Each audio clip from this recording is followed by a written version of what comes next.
Salut, abonnez-vous sur Okapi One TV. Salut chers internautes, vous êtes nombreux à nous suivre, mais pour que vous continuiez à suivre parfaitement notre chaîne, n'oubliez pas de vous abonner et de partager massivement. Allez, abonnez-vous, cliquez dessus, je vous attends. Allez, abonnez-vous.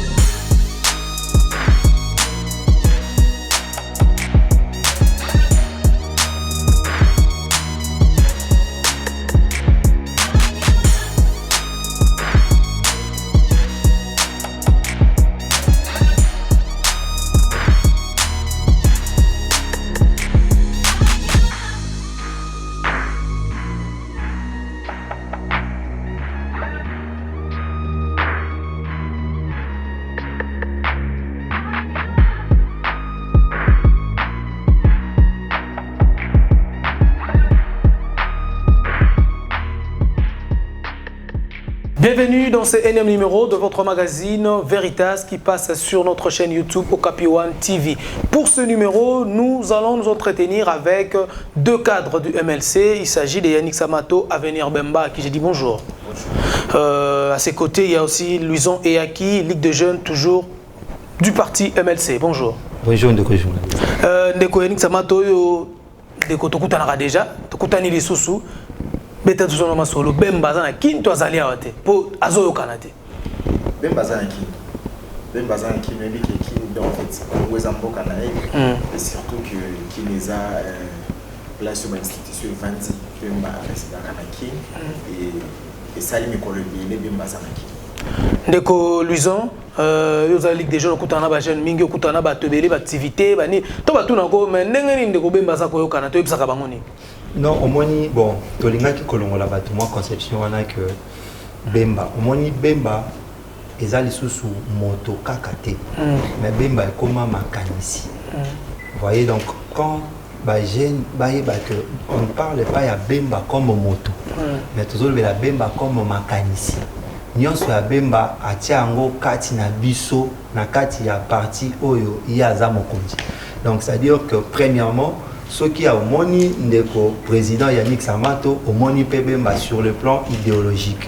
Bon, sur le plan physique comme ça ndeko Bemba comme moto azali na mwa makambo ebele oyebi ye aza moto ya mesa pe koloba mingi te aza moto ya lingaka ko kanisa avant aloba likambo moko boye. Donc aza toujours na Kinshasa tango bandeko batuna kabiso Bemba to esaka bango Bemba za malamu azo kanisa po aza na pasi o ezo tuta ekolo Congo aza na posa que to bima na ba difficulté o. Ndeko président Yannick Samato tozomona na ba parti politique mususu ça ka vieux loup to bazozonga na ba scène ba jeune bazo tcha bango kaka na ba poste moko to bengi ya prise de décision te ML sabimisi ba politique ebelé beso de tanga lelo to komati lobby.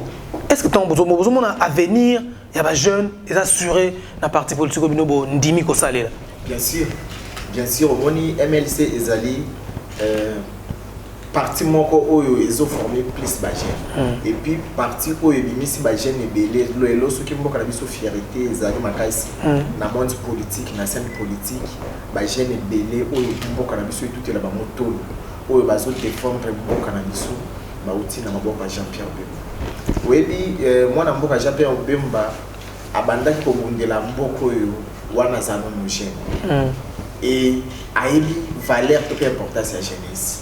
Lelo pona ko sa lelo ko moko bien ko inventer lelo il faut za la gêner so za gêner donc énergie zate mécanisme réflexion comme ko diminuer donc ko sa lelo ko moko te ya moni Bemba na combat na ye o yazo bunda ya démocratie pona ko libérer mboka tout autour na ye c'est la jeunesse et tant masala qui même message na ye pona ko pesa lisusu donc ko souhaiter ba mboka ya mboka na biso na jour où il y a l'indépendance, on est à l'oreille qui est non pour la lutter pour la bâtir valeur face aux misères à ça la vision de la jeunesse. Donc na mécanicien Bemba na combat na monter manaï azo porter plus jeunesse. Tout ce que le président actualité vraiment tout le MLC ezali nini sur la scène politique de Mikolo Zali Koya. Est-ce que vous avez un événement vous lancé? Est-ce que MLC a Kobima lundi parce que décision il y a gouverneur à l'Obaki compte tenu à l'état d'urgence, dans la crise sanitaire, tout le monde a eu UDPS, Bimaki n'a pas été soutenu par d'autres partis politiques. Est-ce que lundi ML Sakobima? Si, bon, au moins, ce que la Moka plateforme, la Moka, makanisi utiwana, on dit que moi, la Moka, Jean-Pierre Bemba Gombo, a fait partie de la leader et à la Moka. Et ce qui totalement la Moka comme plateforme, au moins, il y a une partie phare à la Moka, c'est MLC. Bon. MLC, moto, ils ont même ma poids wana, il y a réussite, il y a marche wana. Au moins les marches wana, ils allaient ensemble la société. Oh, que non depuis gestion il y a 18 ans passé, il y a régime bah cacophonie bah sali, il est l'opé place aussi bien par contre. Ce qui totalement bah déclaration il dans jour il y a l'indépendance na biso ba tebele ba zolo ba que non tout ça toujours na kati et na kati ya démarche wana pour la réussite wana ndeko na ngo azali coordonnateur et ligue des jeunes bamba to ba to baza vraiment formulé donc tout le monde dans son travail même moi na mboka Jean-Pierre Bemba Gombo azo travail pour la réussite eloko wana bandeko na biso Moïse Katumbi Tchapoué azo travail ba Martin Fayulu kwa musique donc tout le monde a motivé et puis na kati ya la moka eza état d'esprit donc MLC ekotambola na kati ya donc il y a marche wana tozala na ba leader na biso ya MLC moi na mboka Jean-Pierre Bemba Gombo Pierre ozala wana parce qu'il y a ça congolais makambo eza lelo bati valeur eza lelo ils ont touché famille na famille biologique comme famille politique donc MLC ekozala la wana de début jusqu'à la fin mais pour le moment ni toza na régime il y a information biso to informer simplement et ça que l'état gouvernement en place bah nous que la biso ba solution comment pour ça encadrer mais ceux qui noyé à moni qui est à démissionnaire ou qu'est-ce que biso to revendiquer et ça marche pacifique et ça là comme abete to bimikaka kotambola voilà et loko boito boy et loko boito lingi c'est tout donc tout ça a besoin ya police qui n'ont pas encadré biso ce fait pas moi qui n'ont pas incapable biso moko tout ça bien éduqué marche aux ala bien parce que tu dis que moi qui ça biso à part aux ala politique tout ça dans le peuple congolais donc voilà cordon objectif tout de but vraiment et à marche à lundi vous réclamez ni bon merci beaucoup na motuna marche Nabiso et lundi, je crois que Botangaki, c'est que nous sommes en train de réclamer. Avant ma marche, Ezaki d'abord mécontentement Nabiso, na manière il y a intérinement et Salamaki na Assemblée nationale, il y a moi Namboka Ronsard. Parce que en fait Biso Tolingaki kosa la débatté autour d'un individu, mais Tolingaki kokende de manière objective. C'est-à-dire que la makambo est salié théâtre à la bongo. Et après, analyse faite, tu peux constater que Ndeko Ronsard Malonda azali un peu vite en besoin choisi. D'autant plus qu'il fallait qu'il procéder d'abord dans les cambo Etali, il y a liboso réforme, il y a Séni, parce qu'il fallait qu'il justement tout ça la réforme est Séni. Et puis deuxièmement, il fallait qu'il tout ça la haute bengi évaluation na ba élection passée, parce que des journalistes voyez bien été ba élection outil koleka et même qui makambo belé ba mort, il y a eu de mort na kati ya mboka et Ndeko Ronsard Malonda azalaki mokondi na kati ya Séni wana. Donc le collège Azaki Mokondi, un peu dans mon évaluation, gestion na bango, sur tous les plans, nous ne pouvons pas normalement admettre sans hypothèse seulement de Ronsard Malonda Boé sans pour autant tout passer dans Oyobabengi réforme. Donc c'est-à-dire désignation ou intérinement de Ronsard Malonda à niveau et Assemblée nationale, qui précipité. Donc il y a eu une précipitation. Alors Bissoto pensait que ça ne peut pas normalement être comme ça. Nous avons comme impression que Bandeko Nabiso o bazana majorité fabriquée bazali comme Mabiso na sorte ya gangsterisme. Pourtant, nous ne pouvons nullement accepter dans un pays démocratique de procéder à forcing. Nous avons pensé que pour essayer un peu mettre fin à la pratique antidémocratique, il faudrait que Tokene Nalikambo Babengi exprimer mécontentement na biso nanzila ya balabala parce que eoza droit fondamental biso to tangisaka na niveau il y a droit que le droit fondamental est vendu dans la constitution ou soit dans les instruments internationaux. Et on ne peut pas normalement violer ou empêcher quelqu'un de revendiquer ses droits fondamentaux. Attends, non, écoutez, bon, en fait, il y a un important, il y a qu'à souligner. En fait, je peux le dire, soit c'est par confusion, soit c'est par ignorance, il y a bongo, dans le sens que nakati yambo cannabiso. Likambo Etali marche, surtout pacifique. La loi, la constitution qui est une loi mère, maîtrise, Yambo Kanabiso n'a dit mot sur Likambo Etali approbation, soit autorisation. La constitution nous dit que lorsque vous voulez par exemple manifester comme ça pacifiquement, il faudrait informer. Alors, lorsqu'on dit informer, on ne nous a pas dit qu'il faudrait une approbation a priori. Non. Pour informer mon konzamboka, baye ba ke biso to kotambo la base ba disposition. Et biso to bisi bango te ke to kosala bondimi to sala te bondimi to sala te. Non. Biso to bisi bango ke to kotambo la. Ezana mutute a kopekisa biso kotambo la parce que o eza comme droit ba senga kayango te mais ba racha kayango. Et parce que nous avons besoin ya ko manifester mécontentement na biso contre gangsterisme FCC, nous allons marcher et personne et alors personne peut nous interdire de marcher. Lundi, Tozana Bango Nanzela. Ndeko Yannick Samato, bandeko UDPS batambolaki, babimaki.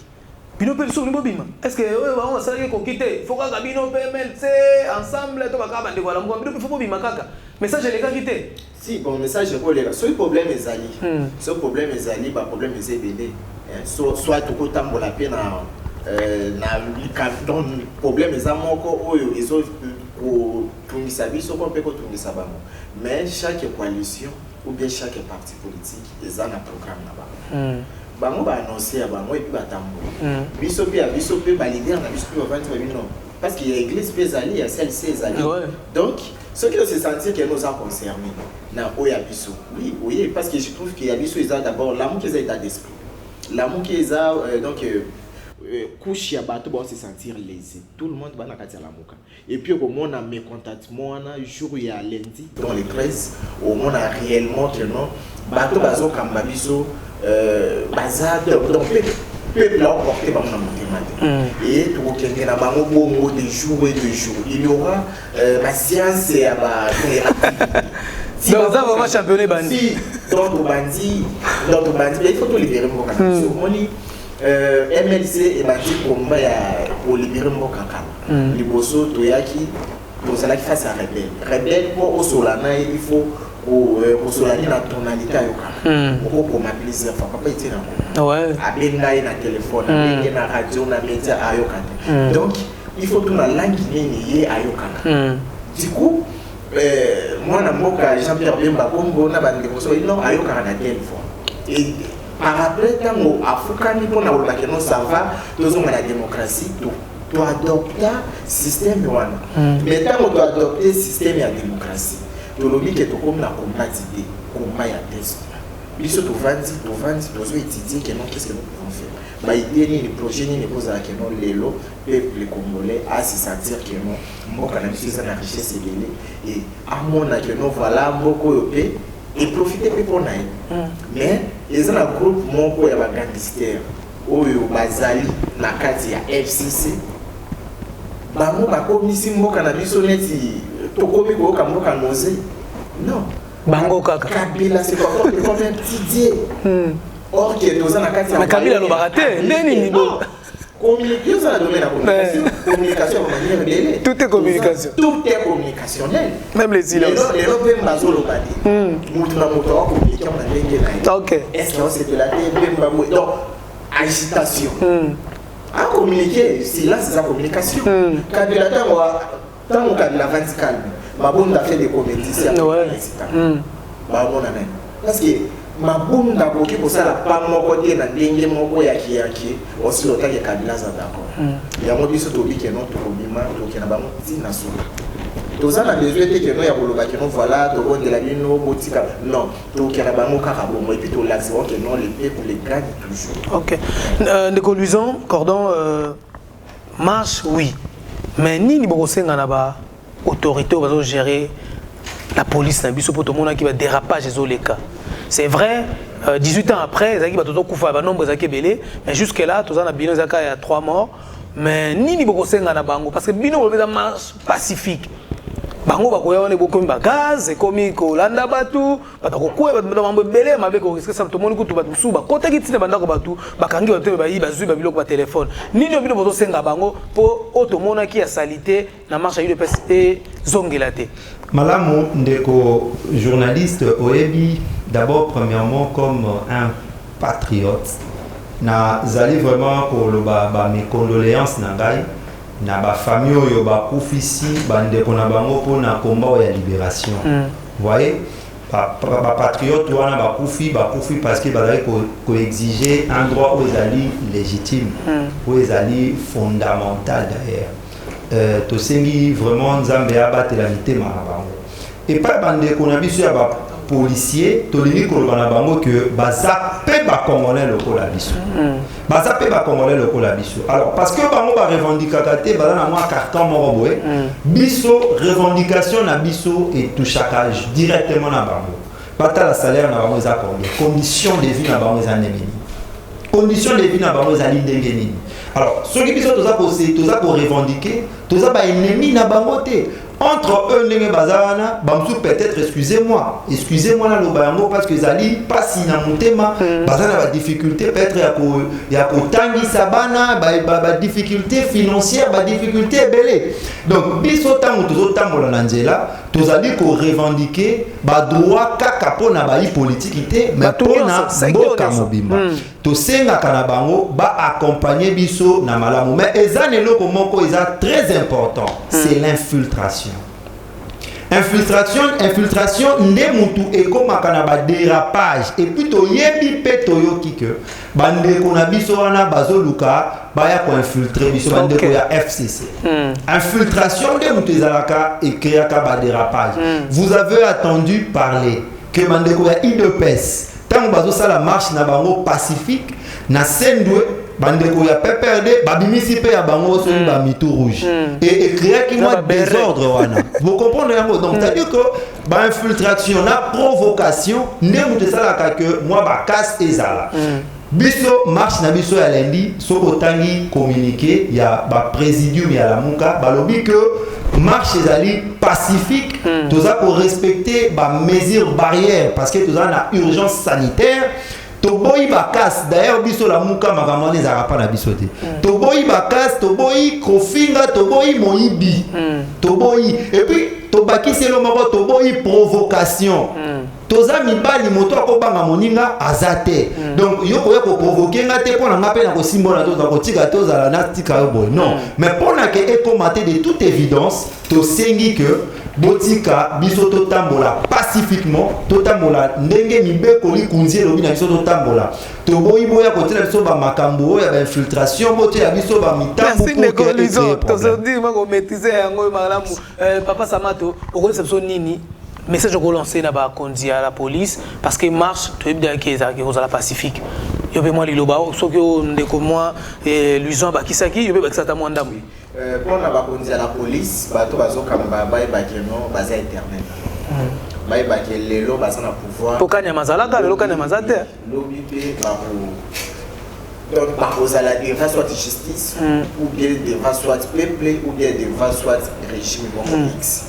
Basala musala ndenge sengeli ba respecter bibeko ya mboka ba respecter constitution ba yeba kopesa congolais valeur pe wana OK peuple a ennemi na été ce qui peuple a bimi et surtout qui a bimi monta bimi na ba tebele il faut aiba keza yo comprendre ngai nazana loko yebisa bango te bango ba yebi ce qui est ba politisi bazasi na bango ba kide bango et vous allez passer parce que moni lisano ya dame tant mabeta adam ba poussa ba bouchon ceux qui bouchon quand na biscade ba ya bouchon ba boussa ki boussa bazo exposer bango ba yebi ndenge politique et occupé pour lâcher bango OK basala mosala bango ba sengi et puis biso peuple biso la moka to toucher bango te to exciter bango peut-être bato d'ailleurs pour la police azana pour na battre la biso na biso aux ennemis na bango. Na gardé au président pour la dernière question, flambée des prix, toujours la dépréciation du dollar, instabilité. Et ça dure à nini. Et mais ça qu'on le bel côté. Makambo na nyonso ezalaki résumé na bozogo elekaki na 2018 les 30 décembre 2018. Voilà, résumé makambo na nyonso to mona les jour wana. Les loso qui bazobo ya ça simplement parce que yemoto azaki à la base makambo to mona le. Pona makambo nyonso zonga na nzela ou bien pour la stabilité dans le domaine parce qu'ils ont l'économie. Partout, tous les secteurs handicapés. Tant que non, mon tout pour aller est comme compliqué. Pour ce moment, un crédit est comme si on tout seul bandroid. Ouais. Simplement, il faut mes gars, c'est très compliqué. C'est très compliqué. Et nous sommes basés sur un conseil qui est en train de faire. Et César, on a vu tous autres travail pour que ce soit proposition. Maintenant, tout le monde a que notre salibo, ils ont simbaté, tout ça, ils ont simbaté. Peuple, il faut que nous en charge. Tu es dit, tu es belé. Tu es dit, histoire, il y a un qui a payé belé, il y a un belé, qui est peuple, qui a télémis. Attends aux puissants, solution pour nous. Ok. Donc, tous à la, ils sont déterminés pour que notre mettre fin dans ma cambonio sur ma besoin. Pour nous ressourcer ça, le coordonnateur, disons, Yaki. Solution ezali nini? Solution na makambo nyonso tout sala. Tozo senga que d'abord premièrement bayoka message ya peuple. Si vous lisez la constitution parce que biso tozali baye nibeko article 5 il y a constitution na biso lobby le peuple est souverain. Il n'y a rien dans Moka ou et Salamaka sans peuple. Parce que même président a voté na peuple. Député voté na peuple. Bango tout gouvernement au monde a organisé et a émanation et la majorité parlementaire au baouta na peuple. Alors ce qui peuple il a appelé sa légitimité. À boyer loko, il faut boyer au peuple. Il faut boyer au peuple. Alors parce que le peuple en a télémi, a boyi makambo et talaki, loi ya mina pour monaki, et puis le même peuple peut a télémi, a boyi likambo et tali ronsa malonda. Tozo boya ronsa malonda parce que il y a la présomption, il y a fraude, il y a moto boyi parce que makambo ya mamiibi ya mapona meleki yawa, bomoni ke ronsa malonda azalaki na kati. Bomoni makambo rosa malonda sali a kosio ezali bakimbangiste batindaki ye siko bakimbangiste pe babi que bango bayebi makambo anate donc alors mutu ya boye oyo azako vanda na immoralité ya genre boye biso il faut tout accepter donc nous ne voulons pas tricher en avance. Peuple est collé na maturité. Les gens qui sont peuple au azalaki na kala au lycée soko lingi vers au sale les gens qui sont bon côté peuple commis maintenant na maturité peuple commis ko réfléchir parce que biso moko bayi politique il est au fongoli bango misu alors parce que peuple commis au na maturité il faudrait d'abord que bateau ba pour diriger ba vraiment très attention il faut être très attentif na voix et à peuple donc il faut que le peuple des solutions lorsque peuple a boyi likamu il faut que le peuple au lieu de ça la forcing le mieux que ça pas un décor ça à se désister parce que hier mouvement au hôtel mais la plus de 80 millions d'habitants non, il y a danger. Il y a danger. Donc, vous comprenez directement que ceux qui sont ça, déjà, mais à se retirer. C'est-à-dire que les ceux qui moi na soit Tony na que maman na ya na alors biso to casser pe maman wana na sa ko tinda na libulu wana to ko tika. Merci tozaki bongo na esengo ya kosolana Luison Eyaki, coordonnateur Yannick des jeunes MLC, na président Yannick Samato Avenir Bemba, to Betima Solo MLC, to Betima Solo Oezaliko Salama, to va être na politique RD Congo, to zaki bon na sengo to beke zalimba liboso kasi ya sukate to zaka na sengo ko zwabino pour to ba réflexion o ya malonga o ya kitoko. To ko bosa na te ko senga merci ko bwa kabongo maboke mambena ba o ba pesi biso esika ya ko sala tout le jour o to lingi émission na biso ya Okapi One TV Veritas, ezali bongo Musée national de la démocratique du Congo awana Kasavubu. To pesi bino matondi mingi to kutana na épisode mususu. Salut, abonnez-vous sur Okapi One TV.